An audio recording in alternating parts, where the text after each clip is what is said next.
Oi, gente! Outro dia eu liberei para os meus alunos um projetão do Blazer em 5 videoaulas para eles construírem um Blazer e muitos ficaram em dúvidas em relação aos acabamentos porque eles não tinham um overlock em casa. Nos vídeos eu dou sugestão de que eles façam com um zigue-zague ou com um viés ou até com a tesoura de picote em alguns casos. E aí eu fiquei pensando que isso na verdade é uma dúvida muito recorrente. Muita gente não sabe como fazer acabamentos adequados quando não tem overlock. Tem gente que acha que se não tem overlock tem que fazer todas as roupas com forro, o que não é verdade. A gente tem outros acabamentos que substituem o overlock. Quando a gente não tem overlock, a gente não precisa fazer tudo com forro. A gente pode fazer algumas peças sem o forro e com acabamentos alternativos, que é o que eu pretendo mostrar nesse vídeo hoje pra vocês. Eu trago 5 alternativas ao overlock, são acabamentos que vocês podem usar em diversas situações.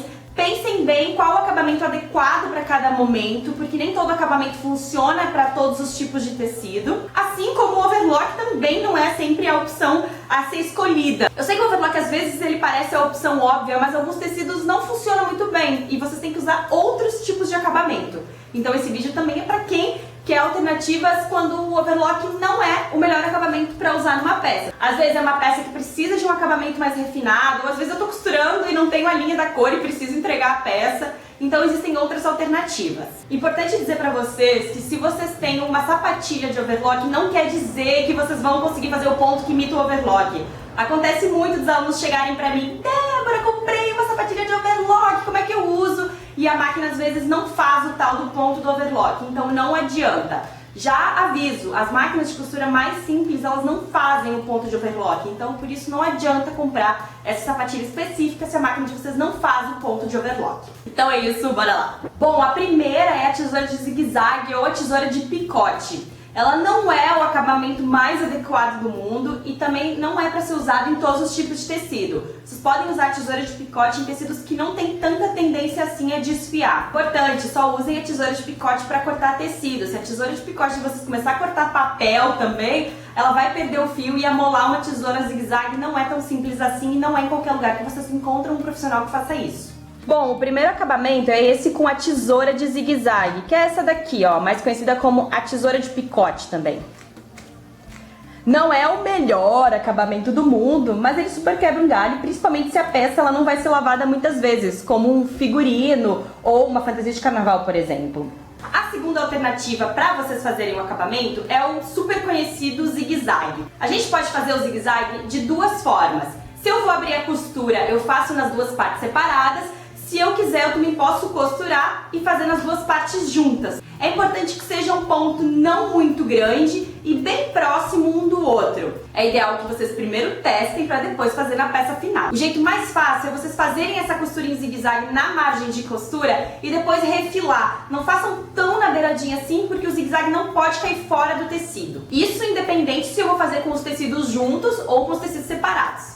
O segundo acabamento que vocês podem usar é com a costura em zigue-zague. Vocês podem usar assim para abrir a costura, ou então vocês podem costurar primeiro e depois fazer o zigue-zague nas duas partes da margem de uma vez só. Eu gosto mais desse jeito, que é como se fosse no overlock. Eu acho que só uma margem fica melhor, mas às vezes vocês vão querer abrir a costura e aí vocês podem fazer nas duas partes separadas. Façam primeiro o zigue-zague, não tão na beirinha, para depois vocês cortarem o excesso, que fica muito mais fácil e vocês correm muito menos risco de errar. Eu vou mostrar pra vocês como é que eu faço o zigue-zague depois que eu tenho costurado as duas partes, que é o jeito que eu acho mais fácil. Primeiro eu faço uma costura reta com a medida de 1 centímetro de margem de costura.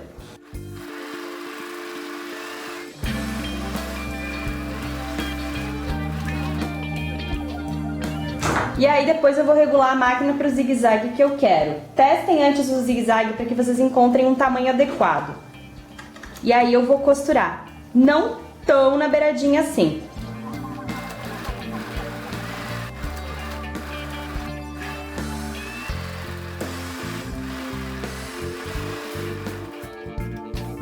Notem como eu faço o zigue-zague só na margem. E aí agora esse excesso aqui é que eu vou recortar. Sem cortar o zigue-zague, ó. E aí ele vai ficar assim. Se eu quiser para fazer a costura aberta, eu faço o zigue-zague antes de fazer essa costura reta. A terceira alternativa é uma das minhas favoritas, mas ela também é uma das mais trabalhosas, que é a costura francesa. Ela deixa um acabamento bem limpinho na peça, mas vocês precisam prestar atenção que tem que colocar 1,5 cm de margem de costura lá no molde. Isso tem que ser planejado previamente. Essa costura fica, ó, bem limpinha. A gente faz primeiro pelo lado direito para depois costurar pelo lado avesso. E aí o acabamento fica ótimo. Para o acabamento com costura francesa, eu peguei esse tecido que tem avesso e direito para ficar fácil de vocês entenderem. Primeiro vocês vão costurar avesso com avesso, costurar pelo lado direito mesmo. Vocês vêm aqui e passem uma costura reta com 0,5 centímetro de margem.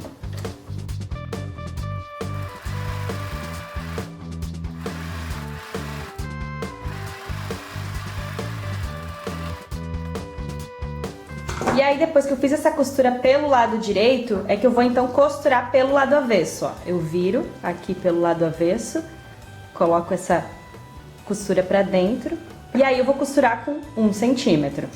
Quem quiser abrir essa costura no ferro, fica mais fácil. Vocês podem ir lá no ferro, abre essa costura pra depois dobrar, que aí vai dobrar bem certinho. E aí vocês vão costurar com 1 centímetro.